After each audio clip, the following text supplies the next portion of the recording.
Իսկ որ տարիքից է աշխատում այս մեթոդը։ Պատասխանը գրեթե ցանկացած։ Պարզապես ձևը պետք է փոխվի։ Փոքրերի համար խաղի ձևով, մեծերի համար պատասխանատվությամբ։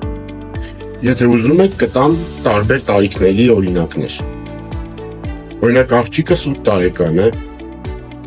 կարծում եմ, որ իր տարիքի համար ամենալավը, որ անում է, դա դաշնամուր նվագելն է։ Որովհետև սիրում է և դա զգում եմ,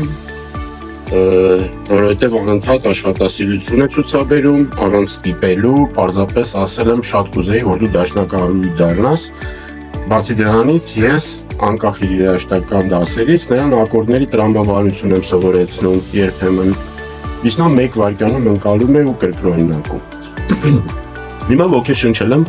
որ սկսի դասեր վարել և դաշնամուրի, և անգլերենի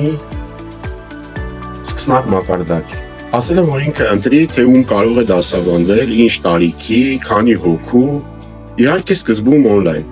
Անգլերենի համար ընտրել է 2 աշակերտի տարբերակը, 1 տղա և 1 աղջիկ, բայց քանի որ հասկանում է դասի պատասխանատվությունը և գիտակցելով, որ կատարել չի իր անգլերենը, ամեն օր ինձ տարբեր հարցեր է տալիս դասապրոցեսի կազմակերպման հետ կապված։ Զարմանում է, որ կարող է այդ տարիքում սովորեցնել։ Ես նրան վստահեցրել եմ, որ սկզբնական շրջանում կուղեկցեմ, չեմ թողնի, որ շատ խեղճանա։ Բայց ինքը պետք է աշխատի, որ բացերը լրացնի, դասը հետաքրքիր և բովանդակային անցկացնի։ Հուսամ, որ նրա անցկացրած դասերը կնկարեմ և ձեզ կցուցադրեմ։ Ինչևէ, այս մասին դեռ կխոսենք, իսկ մեծահասակներին կանդրադառնամ հաջորդ տեսանյութի ժամանակ։